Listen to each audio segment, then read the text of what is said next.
Selamat siang kawan filsuf fakir. Sabana ikut tersenyum melihat kenari menari-nari di punggung kerbau sambil mematok lalat. Dan ketika hujan turun, kotoran kerbau akan memberi kehidupan menyuburkan rerumputan.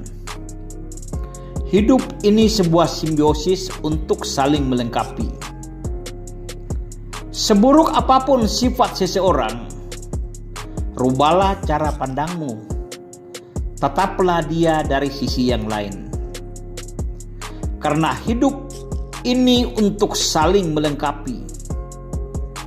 Kesempurnaan itu hanyalah pengakuan kalbu yang sulit ditepati, walau sampai mati.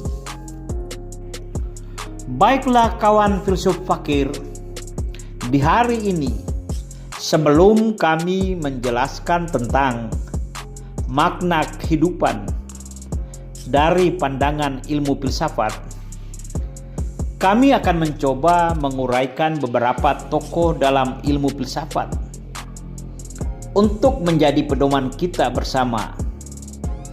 Tetapi sebelum kami melanjutkan pembahasan ini, jangan lupa subscribe, like, dan komen konten-konten kami. Apapun komen Anda, kami terima dengan senang hati. Dan di hari ini, kami akan membahas tentang Bapak ilmu filsafat, Socrates. Socrates adalah seorang filsuf besar yang berasal dari kota Athena, Yunani, sekaligus merupakan peletak dasar ajaran filsafat, dan oleh para ilmuwan juga disebut bapaknya ajaran filsafat. Dia dilahirkan sekitar tahun 1479 sebelum Masehi dari keluarga yang sangat-sangat sederhana. Ibunya seorang bidan dan ayahnya sebagai pemahat yang sangat mahir. Catatan sejarah mengkisahkan, Socrates juga diwariskan ilmu memahat dari ayahnya dan menjadi seorang pemahat yang baik. Dia mendapat pendidikan yang sangat pas-pasan.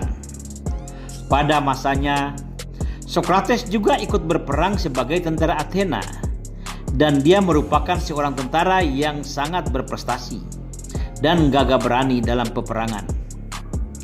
Memasuki usia yang ke-50 tahun, Socrates menikah dengan Sentin, lalu melanjutkan hidupnya dengan kemelaratan di tengah-tengah runtuhnya masa keemasan Athena karena kemerosotan moral penguasa. Hingga pada akhirnya Socrates memiliki 3 orang anak. Berawal dari pertanyaan sahabatnya yang bernama Karupon kepada seorang peramal di kota Athena, Yunani, adakah seorang yang lebih bijaksana dari Socrates di kota Yunani? Dan jawab peramal tersebut, tidak ada yang lebih bijaksana selain Socrates.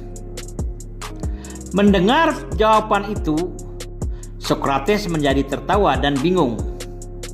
Dan dia bertanya-tanya, mungkin yang dimaksudkan sang peramal bukan Socrates saya, mungkin Socrates yang lain. Dari sinilah lahir seorang laki-laki pendek dan bergaya layaknya pengemis, jarang menggantikan pakaian yang dipakai dalam berbulan-bulan. Hal ini membuat badannya memiliki bau yang tidak menguntungkan bagi setiap orang yang menjumpainya. Socrates tidak jarang menjumpai para bangsawan, negarawan, ataupun para pejabat kerajaan Yunani untuk menanyakan tentang pemahaman kualitas kebijaksanaan di depan publik. Socrates hadir dan berpenampilan sebagai orang yang tidak mengerti apa-apa. Hingga akhirnya Socrates dapat menyimpulkan bahwa para negarawan dan kaum bangsawan, juga kelompok cendekiawan dan sastrawan, kelompok politik dan pejabat kerajaan Yunani yang selama ini menempatkan posisi mereka di tempat terhormat dan pangkat dan kearifan yang sudah teruji. Lalu mereka mengakui diri mereka sebagai kelompok yang mengerti tentang kebijaksanaan. Ternyata mereka tidak lebih memahami apapun tentang kebijaksanaan. Hal ini yang membuat rusaknya moral mereka, dan tak jarang Sokrates mempermalukan mereka di depan umum lewat pemikirannya. Hingga akhirnya kaum bangsawan, sastrawan, dan negarawan di Athena Yunani menjadi marah dan benci kepada Sokrates. Tak jarang Sokrates dicemoohi dan disebut dasar pengemis gila. Yang kedua, Sokrates sebagai pribadi yang cerdas. Dengan kemampuan meditasi dan tanpa menulis, dia langsung mengemukakan hasil perenungan yang berisikan ajaran-ajaran kebajikan kepada murid-muridnya. Kendati pun demikian, Sokrates tercatat sebagai seorang filsuf yang suka bertanya dan tidak banyak berbicara.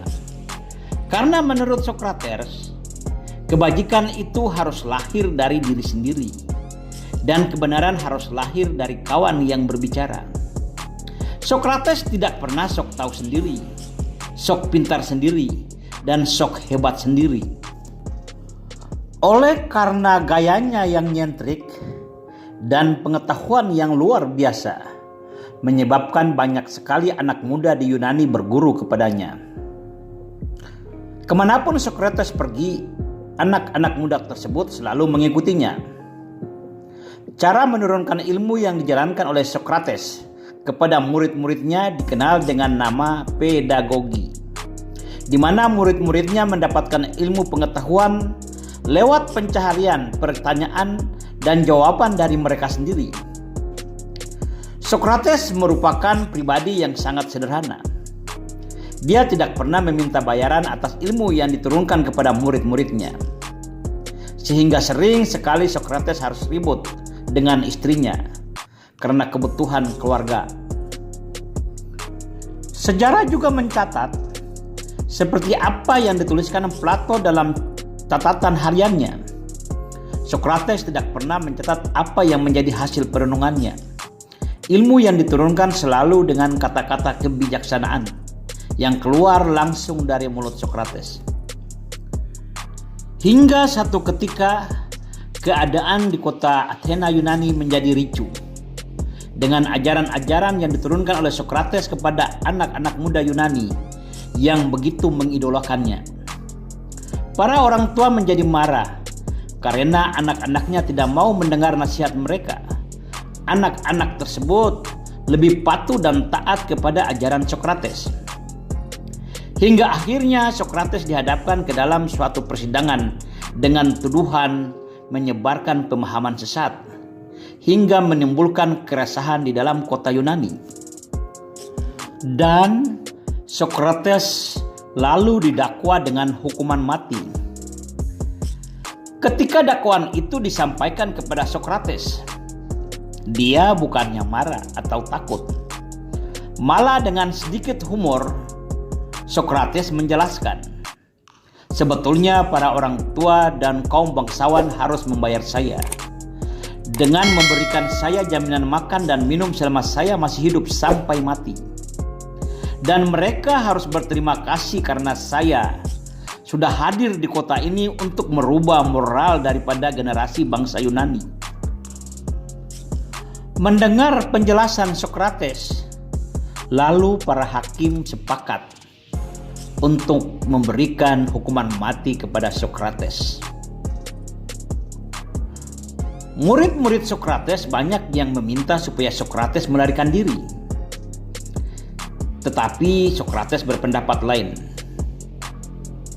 Sokrates menjelaskan kepada murid-muridnya bahwa lebih baik mati daripada menjadi seorang pecundang di hadapan orang banyak.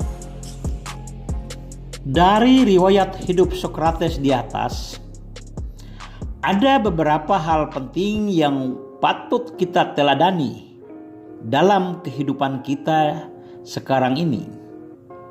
Yaitu yang pertama, Sebagai bapak filosofi yang memiliki kemampuan berpikir dan kepribadian mulia, Sokrates mendedikasikan dirinya sebagai manusia rendahan dan bahkan satu objek hinaan bagi kaum bangsawan dan para negarawan yang merasa diri mereka mulia dan agung. Sokrates memilih kematian untuk mempertahankan eksistensi pengetahuan bahwa ilmu tidak dapat diperjualbelikan, walaupun Sokrates harus mengorbankan kepentingan keluarganya. Yang kedua, Sokrates sebagai pribadi yang cerdas.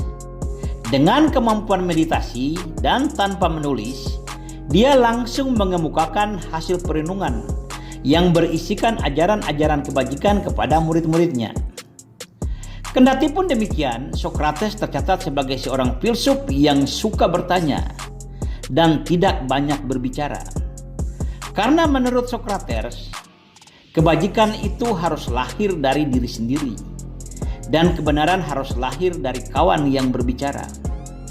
Sokrates tidak pernah sok tahu sendiri, sok pintar sendiri, dan sok hebat sendiri. Yang ketiga, Sokrates meletakkan manusia pada posisi yang sangat mulia, sehingga ia berpendapat bahwa tidak ada seorang pun manusia yang mau melakukan perbuatan amoral atau perbuatan melawan hukum.